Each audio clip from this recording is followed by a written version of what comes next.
Just would like to thank everybody who came here tonight to help me celebrate Mom.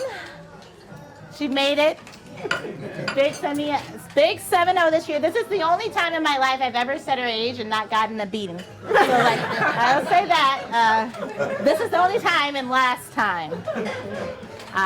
Okay, I just want to thank everybody for coming out tonight. I want to send a special thanks out to some very important people, very important people who came out, busy schedules to take time because Danielle asked them to be here. Steve Moser, everything, and Marion, chairman of this, he's modest, except when it comes to, he tells me not to be modest, but he's now being modest. Everything, just like, I really appreciate it. He's like Uncle Steve, I call him. We met, he picked me actually for the Marion Civil Rights Commission, and like it's been a beautiful friendship, yesterday. Since then. It's kind of like my honorary uncle. Robin Tucker, who we also met on the LCRC, but then we moved on, and then we were also commissioners on the Marion and Cedar Rapids Civil Rights Commissions, and we served that together. And then after that, Tiffany O'Donnell said she's on her way. Like she said, like hopefully she's the next mayor of Cedar Rapids. So like she's on her way. She's gonna just say hi to everybody, but she has to leave. She has a dinner to go to, but she's on her way. So I want to thank her. Thank her for coming. Dawn, that's my little sister talking in the background. So like when you hear that in the audio, that's her. So like she's gonna stop by and say hi to everybody, she said, but she has to leave because she has a dinner. Because I invited like my other close friends, Nick and Christiana Basile, Mayor Abu Asile, Mayor and First Lady of Marion. Greatest place to live. I'll live here as long as I live. Actually, I love the city, and they could go all the way to the White House. Just an outstanding first family we have in Marion, and then. After that, I kind of want like an announcement, kind of like I love this, like the fellowship, the bringing people together. I love being a hostess. I won't sit down, Steve, no matter how much you tell me. I love running around, making sure everybody has food and everybody's comfortable and talking. No, I love doing this. Like I don't want to sit down. So like no, it's not happening. So I think like what I'm gonna do, like I tried to buy a house a couple years ago and the most traumatic experience of like if the best weight loss plan ever is like try to buy a house. I lost like 8 pounds in 3 days. Like I kid you not. Most stressful thing ever. So at this point I'm not even sure if I want to jump back into the housing market. I think what I'm going to do is this. Like every year right before the holidays and people get busy, I'm just going to rent like the biggest on Airbnb, on my Airbnb account. I'm going to rent like the biggest house in Marion, like a different house, different mansion every year. Just have like a salon where just people I respect, people I admire, just all come and just, you won't know who they are. I will have to tell you. I'm only going to know the doctor. So no more like, oh, he, she, and I hate that pecking order where people see and they try to one-up each other and they just, none of that. I just want people to just talk to one another, get to know one another, and just be friends. And eat my food because I will cook. So like that will get everybody there. I learned to cook because it was self-defense because I didn't want to eat her cooking. I learned to cook. That's how that's how the story came about. That's why she's laughing. Okay. So yeah. She gets to help me. No. Self-defense. Yeah. What? Oh, you mean the sweet potato pie? Yeah. The when they had chunks. Never mind. Okay. I'll be nice. It's her birthday. I'll be nice. So like a couple other people who I said I would mention. My boss. I work for a great guy. He has nothing but respect for me at my new job now. I'm gonna Jeremy Pospisil. Yes, Pospisil. Oh my God. He recommended the cake, Mom, and it's from Target, so it's really good. He said the buttercream frosting, and another guy, nothing but respect for, who he's washed your car. That's all I can say. He's not here, but he's washed your car. like in the last 15 years, he is giving you a car wash. Yeah, so I have a little speech I actually wrote and have prepared. So that was kind of just the improv. I'm gonna launch right into it and then gonna eat.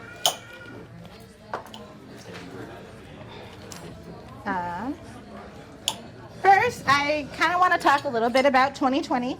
That's why I wanted to do this tonight. 2020 was a difficult year. I know for me, my boyfriend's family, this is how 2020 went. It was like mom dies and dad dies and dad dies, and like it was like a blur of sadness, blur of funerals, blur of like, I couldn't believe it at one point. I went into like, my dad was really religious and he passed away, and like I couldn't think, like he told me always that you don't stop living to honor the dead, that dishonored God. So I kept working. The day I found out my dad had died, and only one in the family to do this, but I did it because I knew that's what my dad had wanted. So like I get the phone call from him, and then it's like 10 p.m. disbelief, calling family members, calling this, tears with this blur. And then I have to be at work at 4 a.m., nobody to call, so I go into work, 4 a.m. Then I work all the way on my lunch break. It's my lunch break. I do the viewing of our father, write the obituary, go back to work till 8 p.m., then go to my brother's house, then go back, and like basically I wasn't sleeping for like 4 days. I went into fasting. Yeah, thank you. Like I didn't eat, didn't sleep. It was just like, but I knew that's what my dad had wanted, because he's always told me life keeps going, you keep living. When his own father died, he didn't stop to mourn, so he wouldn't have wanted that. That's why I didn't. I did it in my own way to honor him. Okay, so, but that aside, the person we are here to honor is an amazing person. I am the person that I am today because of this person. I'm going to break the unspoken rule like I already did and say her age. It's the big 7-0 this year. She has a lot to be proud of. I'm not going to mention her age ever again, but this is one to be proud of, Mom. This is one to be proud of. The birthday card that I picked out for her says, here's to the woman who's not afraid of anything. And that is so true. Our mom was not afraid of anything growing up, but we were all afraid of her, including the whole county. Both my parents come from, like, just a little background, both my parents come from well-off families. My father grew up with a nanny. His father was one of the most prominent families on the island of Barbados. His uncle was a member of parliament. Our dad was like stiff upper lip. He was a little spoiled, a little selfish, but I love my dad. My mom's family is similarly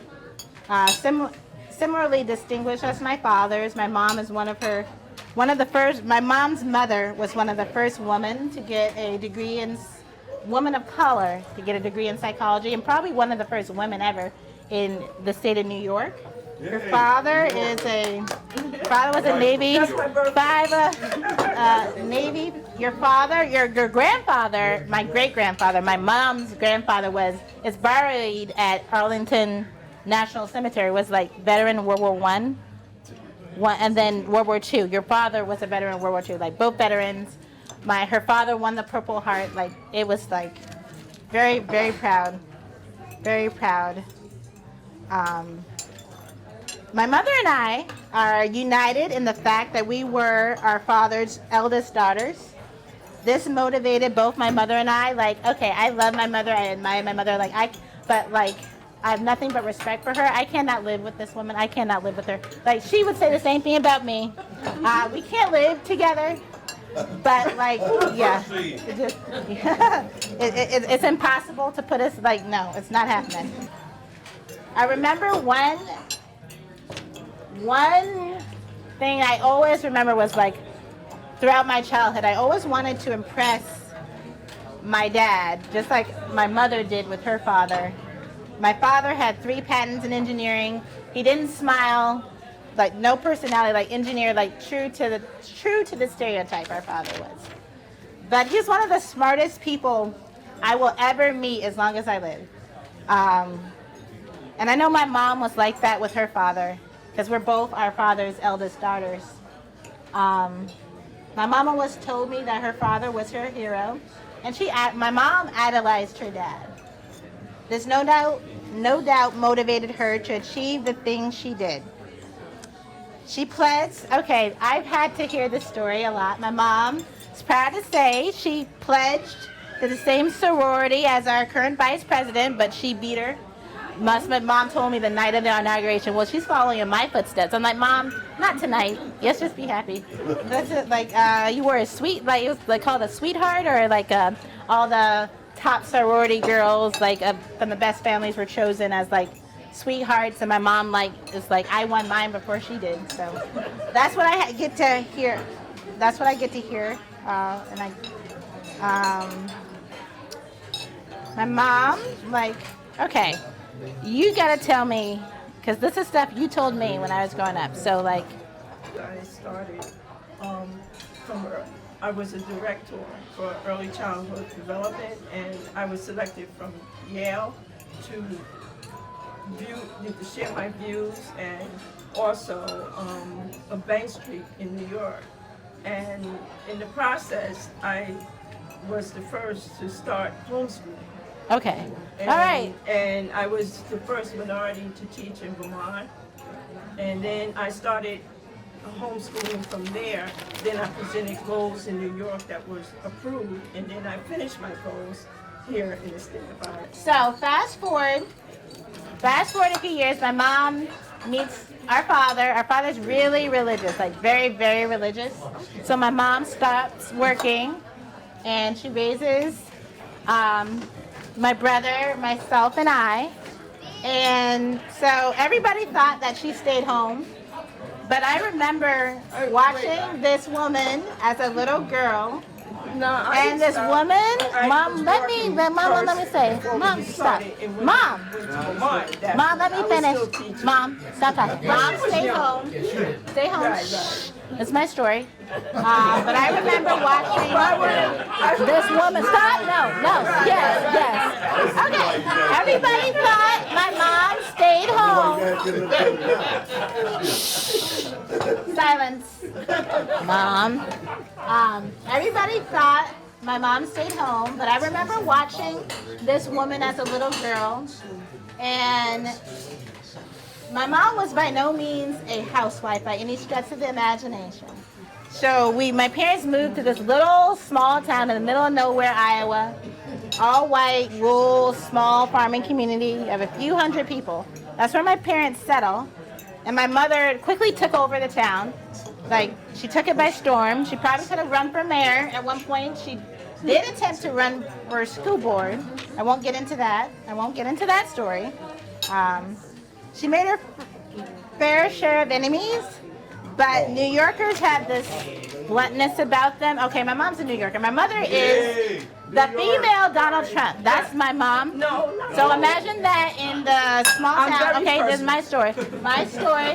Now she was not nice back. Oh no, I remember growing up. So people find her irreducible. They do. Like my mom, people line up around her. She almost ran for the school board. She could have ran for mayor at one point. Yeah, imagine that. But you see, growing up, she did this. Like, our mom would always call the offices of the governor, the senators, all the congressmen, constantly. And then, like, I remember growing up, we had like city councilmen and congressmen, like people in and out of our house, because our mother brought them there.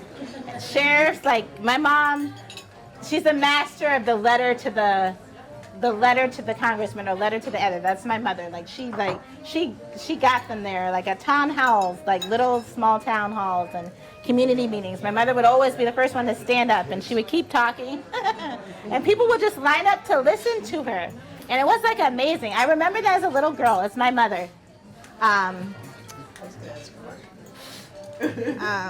Congressman Jim Leach, like I said, all the people that are always at our house. I love to cook, and I love to be a hostess. I said that already.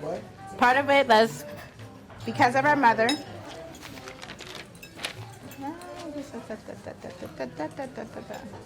I remember, okay, I have to tell this story, Mom. My mom got petitions. Growing up, like, there was like a problem. She didn't like how fast on our gravel road, rural gravel road. So my mom gets petitions, enough petitions to get like these Watch for Children signs built, like a couple $1,000s. This is rural Iowa, spending all this money, and she like, cause she just started getting signatures, started going door to door, knocking at people and talking, and people would line up to hear her at the Little League games and like county picnics. They'll line up to hear my mom, so she gets enough signatures, gets enough people riled up, that she gets the county to spend several hundreds of dollars. No. Oh, you chipped in? No, I paid for it. You pay? Okay. Oh, Dad. Okay. Our father had to pay for for part of it. Okay, Mom. Okay. Okay. Right. So you paid for all those signs? Okay. Dad did. Okay. No. You weren't working. It doesn't matter. I had money from my family. Okay, my mom, yeah, she comes from a very distinguished family. So you had like a trust fund? I didn't know. I did not even know about this. No, I'm just kidding. I just paid. Okay. Yeah, she tells our brother everything. I'm the middle child. Okay, we're moving on now. See, this is why it's good for families to talk. Okay. Yes, I'm almost done, Deja. Thank you. Okay. I think Okay. Okay. So, Darwin, you have that little. Where's that? I was getting ready. I was waiting for the Q&A. Where is the brown paper you see, like with my seal? Oh, thank you. Okay, fast forward. I'm running out of time, and then we got to do that. And I just want to say, in closing, I would just like to share the most important lessons my brother and I both learned from our parents. We learned to be fearless. We learned the value, always show up for work. Like, my brother has never missed a day of work. Like, never missed a day of work. 16, 18, like, he has no personality. But at Hy-Vee, but you see, he gets promoted. No, it's true. I'm sorry. I do all the talking. I do his talking. That's why I talk so much. But see, my brother, we're old school. Like, back in the day, like, this was She needs to meet my nephew. when we started. Yeah. No, I know. The middle child syndrome. Start a talk show. you doing that for them. I am, but I'm getting it to all of us. So, oh no, well no. I'll get it later, but that can go in the park. The rebuttal comes in the parking lot. Okay. So, our little sister Dawn has always worked. She's following. Mom told me to mention her. No, I'm just kidding. She's fine. So anyway, I just had to say that. I had to say this. Me and my brother started working. Salad, please. Salad? Yeah. Me and my brother started working. This is the last thing I'm going to say. Me and my brother started working back in the day when people had an appreciation for work. Like, this is how it went. Okay, minimum wage was like, it was probably right around $5. And you didn't get 40 hours when you started working. That is something you had to earn. And you had to earn it by, like, I think at Hy-Vee, the standard was, okay, you started, but you automatically were part-time. They would not hire anybody off the street full-time because too many other people that worked there had earned their 40 hours. So you had to earn your 40 hours. So you had to go 1 year with no absences. Like, of course, people get sick, but had to be 24-hour notice, and you had to have a doctor's note required, like mandatory. So you had to go 1 year, no absences, just to earn the right to get 40 hours. Because 40 hours meant benefits and meant, but you see, with the system after that, like, if you made it past that mark, like the people that did just were promoted like that because they were just trying to weed out the weeds, so to speak. And like that's how we came up. Like I missed a couple days. I've never missed a day of work, but I missed like about a year of work because I had to miss a year because like I was like the first time Danielle Brazant did a no call no show. I was laying on 380 within Interstate Highway 380, like within like 4 minutes of like being pronounced dead. They had a stretcher. I met the lady who saved my life, police officer. Like I wasn't breathing. I had suffered a traumatic brain injury. So before like she could restore oxygen to my body, like they had a stretcher pulled out. They were ready. Danielle was ready. So like life is a gift, and so that was the only time, going back to the point I was trying to make, that's the only time I missed work because like I kind of sort of had to. So like we learned the importance of hard work. We learned the importance to be fearless, and along with our father, our mother always taught us to be the best, no exceptions. Life may be unfair, things may be stacked against you, but we always had to be the best. And I remember my dad, okay, he started this competitive nature in me. He was teaching me how to play checkers. I was like 2 years old. And he said, Danielle, the story where it all started, why I'm so competitive to this day. Danielle, he was teaching me how to play checkers. I was like, he had just taught me to read. I was 2 and a half. He teaches me how to play 4. Okay, my brother says it was 4. I learned to read when I was 2, but at 4, he teaches me to play checkers. He teaches me to play checkers at 4, according to my brother. So this is what he said. I always remember this. He was teaching me how to play. And he said, Danielle, the object to a game is to win. To win, you have to be the best. To be the best, you just have to figure out a way to be better in every situation. So you're going to have all these games. You're going to get into different situations in the game. But in every situation, the object is to always figure out a way to be better. Because if you're always better most of the time, you'll end up being the best. And I've taken that lesson. My dad taught me, teach me how to play checkers and then Scrabble, and then nobody wanted to play with me because I always beat them, and I was kind of a sore winner. Yeah. then we had to play with the I could only play with the computer. I was so bad. So yeah. Yeah. So Mom, I once planned to run for city council in Marion. I'm not going to do that anymore. Too much has happened. But as of last week, yeah. 2 weeks ago, I'm going to present this to my mother. She doesn't know. I have not told her this. So I got appointed by the governor of the state to the Iowa Brain Injury State Advisory Council. So brain injury, obviously I'm a traumatic brain injury survivor, near and dear to my heart. But this is what makes me most proud. I've been on every single board and commission, board of director. Like it's not really a huge deal. This is what makes me proud about this one. So there are 3 signatures that have to go on this seal by the state constitution. So this is my signature. The next signature that will follow me is the Secretary of State, and then the governor. And then, yeah, that's pretty neat. So thank you, Mom, following in your footsteps. And yeah, happy birthday. And that's gonna be it. Like, here's to you. I'm just gonna read what the card says entirely, and then we'll be done. Here's to the woman who's not afraid of anything, not the world and its unknowns, not the hard work it takes to make dreams come true. Definitely not a birthday.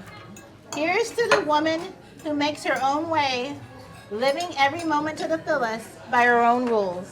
Here's to you, Mom. Yay! All right, now you gotta cut the cake and everything, and we can all eat and yep, cut.